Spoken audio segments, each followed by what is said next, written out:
So I've gone ahead and marked with a pencil where my book board is going to sit within the outside of the spine. I've also marked at the very bottom a line, and that's what I'm going to align my books to. And I will keep this ruler here so that I can use that to kind of line up my boards and make sure that they match up from one side to the next. But first, very similar to before, I'm going to glue each of my sides and burnish them from the outside and the inside. And just to show you what I have done, I have gone ahead and used the glue brush, brushed all the way to the edge, let that sit a little bit, and now I'm going to set my ruler here along this line and set my book, the spine edge, down along here and butt it against the edge here and kind of align it with that side. And first I'm going to burnish on this side just to hope it adheres. Oops, sorry. No! And now what I'll do is I'll flip this over carefully, and with my bone folder, burnish the outside all the way up and down, like so. Usually from the center out, all the way to this edge. And now I will repeat on the other side with the other cover. Okay, so I've gone ahead and added the second board, and I aligned it with the ruler on the bottom so that the base of both boards will be aligned. Before I flip this over, I'm going to put this under some weight for a few minutes just to help this adhere a little bit, because I think if this is too loose and I try to pick up both boards at once, especially if they're this weight, it's sometimes a problem. I think if you're using something a little bit lighter, you should have no problem with kind of flipping this over to burnish the other side of the cloth. Once both sides are burnished, go ahead and add some glue at the very top and the very bottom of this kind of spare book cloth, all the way to the edge, top and bottom. If you get a little bit of glue on your board, that's okay. What we'll do is we will then burnish or lift this up. Preferably wait until the glue gets a little bit tacky. So here, let's see. Sorry, I'm blocking the light. So you lift this up and burnish from the middle out. My glue is still a little bit wet, so this is not adhering very well. So I would just say wait a little bit. If this is not perfectly straight, that is okay. So do this to both the top and the bottom, and you might want to flip it around and burnish it from the outside behind this in. So bring this forward when it's tacky, not wet, and hopefully that will make it a little bit easier to adhere.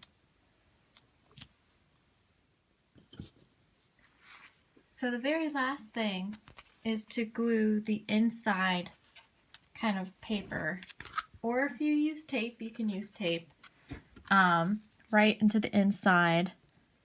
And this kind of hides the fact that this other outside one is uneven a little bit. So starting from the center, very similar to the covers, work from the center out, because you might go ahead and like score the inside here a little bit. Oops, don't know where that glue came from. And kind of score here around the insides and then burnish out.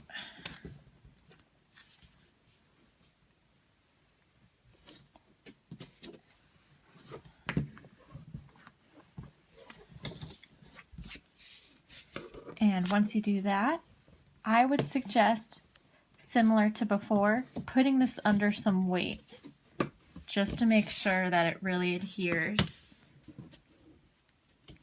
But go ahead and clean off all the glue. So like before, I would say go ahead and put like a piece of glassine on this or wax paper and put it under some weight. I've marked the midpoint of my spine and I'm going to use a ruler and I'm going to score the center of my spine to help it fold easier. So I made a mark right at the center point and I moved the ruler about the width of the bone folder over. Sherlock! Like so. Excuse me, sir. So once I score that, I should be able to fold this over where it meets the edge. Excuse me. Toward the center. You can close up the book and make sure it meets halfway on both sides.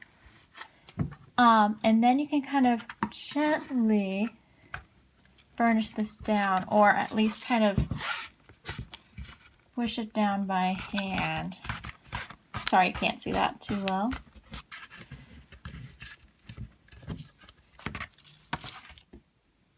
And once you fold over your spine, I would say smooth it out a little bit. Make sure your book boards are aligned, and you can kind of pinch along the side to make sure it evenly closes. But this just kind of guides the center.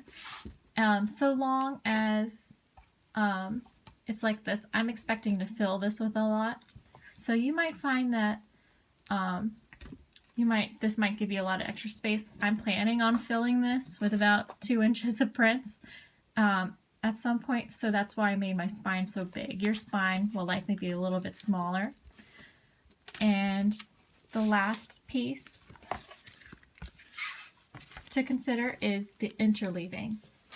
So using what's called interleaving, which typical interleaving like this one, it's almost like an acid-free buffered tissue paper that will help protect the prints. So you can, if you want to, cover your book in whatever materials you want. It doesn't even have to be acid-free, so long as you use acid-free tissue to protect it from one to the other. So I always like to put one in the very back and in between each print. One thing to note is that your interleaving, whether it's this tissue interleaving, you can also use glassine, which we can get across the hall from Annie at the print shop, or something else equivalent. If you're in a pinch, you can use newsprint, but that will degrade and yellow and leach acid over time. So you can use newsprint in a temporary means. So the interleaving should always be the same size as the portfolio you store any of your work in. So this goes to drawings, prints, photographs. So even if I have a variety of different size prints, I just want to make sure that my interleaving is the same size. And sometimes I make it the same size as the inner cover page. And sometimes if you want to, you can like double stack prints like so. But they could fall over, but we should have the ties. So once you're done, you might want to include a cover page, which the cover page doesn't necessarily have to be covered unless you want it to be. Just make sure your prints are. And if you don't have enough interleaving paper, what I do is I at least separate the different projects from one another using some kind of interleaf. And so here we have it. We have our portfolio, which we can then go and tie together. And this should secure it in a nice flat place.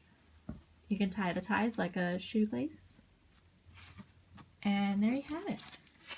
This is our final portfolio.